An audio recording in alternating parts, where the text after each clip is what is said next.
My name is Burke Hedges, author of the best-selling book, The Parable of the Pipeline. I open my book with a story about Pablo and Bruno, who take two very different paths in their quest for financial independence. What you're about to see is the delightful animated story of their adventure. So, sit back, relax, and enjoy the life-changing lessons in The Parable of the Pipeline.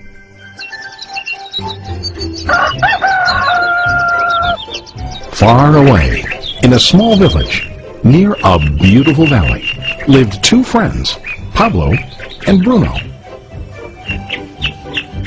They were both young and dreamed of a better life for themselves. They'd often discussed their dreams about how they would become the most successful men in the village. They weren't afraid of hard work, and they searched for opportunities to help realize their goals and achieve their dreams. One day, an opportunity presented itself.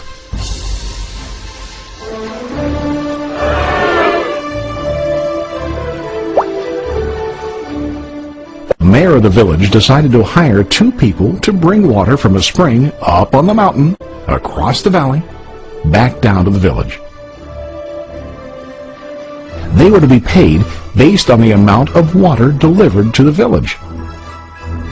Bruno and Pablo enthusiastically got to work. Every day, from morning till evening, they carried buckets to and from the spring. They worked hard, carrying water to the village. In the evening, they'd return home with their day's wages.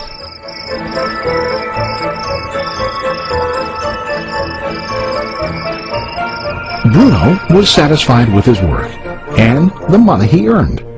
He was sure that with this work he could achieve his dreams. Bruno thought that to increase his wages he could use bigger buckets to bring more water each trip. He believed with a larger income he would soon be able to buy a cow and the house that he dreamed about.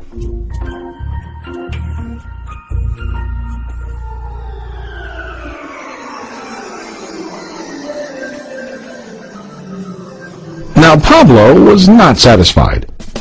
At the end of the day, his back and hands ached, and he was exhausted. He was looking for an easier way to earn more. One day an idea occurred to Pablo. He imagined building a pipeline to deliver the water from the mountain spring to the village. With this pipeline, he could get more water to the village without carrying buckets back and forth from the spring to the village.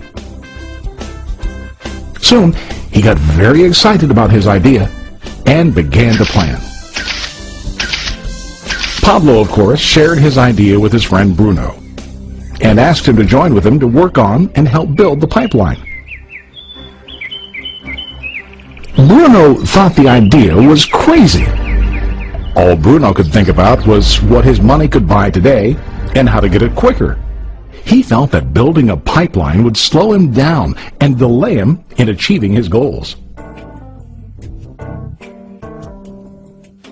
Instead, Bruno got bigger buckets and went more often back and forth, fetching water.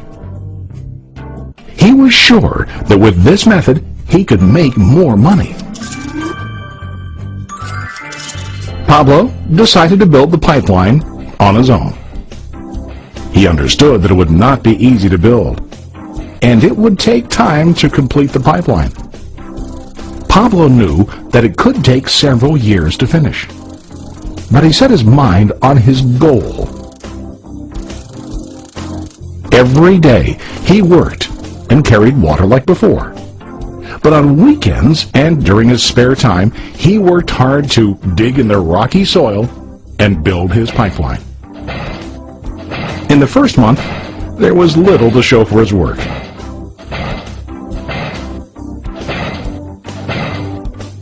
Bruno and the villagers laughed and teased him. They called him Pablo the Pipeline Man. During this time, Bruno's income doubled. He already bought a cow and a bigger house. His lifestyle changed. He now spent time after work in the bar, enjoying his hard-earned wages from delivering water.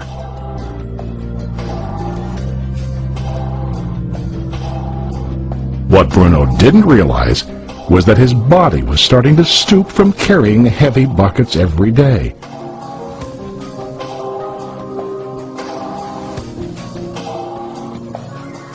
His face looked worn and his body tired. Soon, he began to carry less and less water due to the wear and tear on his body.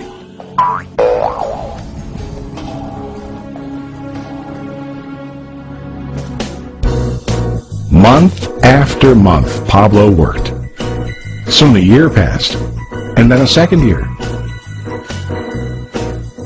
Finally, Pablo finished his pipeline. He now used his pipeline to deliver water to the village instead of carrying buckets. Pablo was now earning more money than ever before. The water continued flowing to the village, while Pablo wasn't working. While he slept and ate, the water flowed. Pablo was happy and proud of his insight, persistence, and hard work. Now his income flowed as long as the water flowed through his pipeline.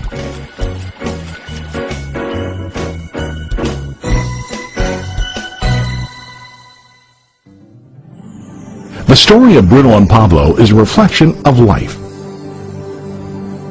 Their jobs symbolize what most people do to earn money. Bruno gets his money using buckets. He goes back and forth, carrying his buckets from the spring to the village in exchange for money.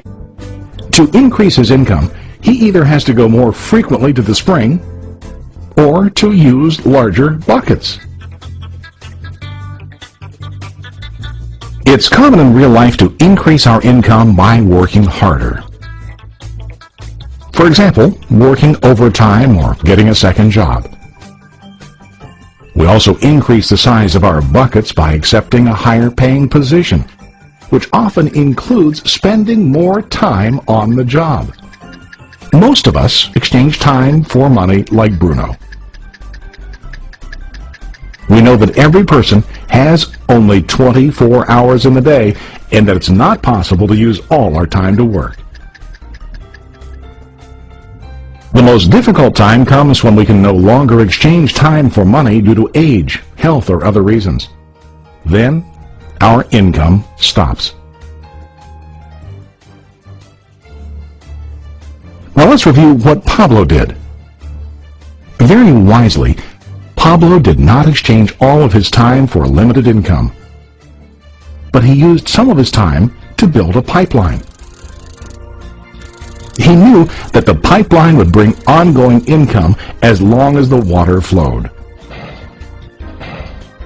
An ongoing income that multiplied the time he worked each day. Pablo knew that someday, maybe because of age or health, he would no longer be able to exchange his available time for money. Pablo knew that if he could make his idea of a pipeline work, then he only has to do the hard work of building the pipeline. After the pipeline was completed, Pablo was able to monitor and maintain the flow of water to ensure that his income will continue. Pablo has shown us that to earn an income, we don't always have to directly exchange time for money. There really are better ways. How about you? Are you still like Bruno, who directly exchanges time for money? Or do you want to be like Pablo, building and maintaining a pipeline for ongoing income?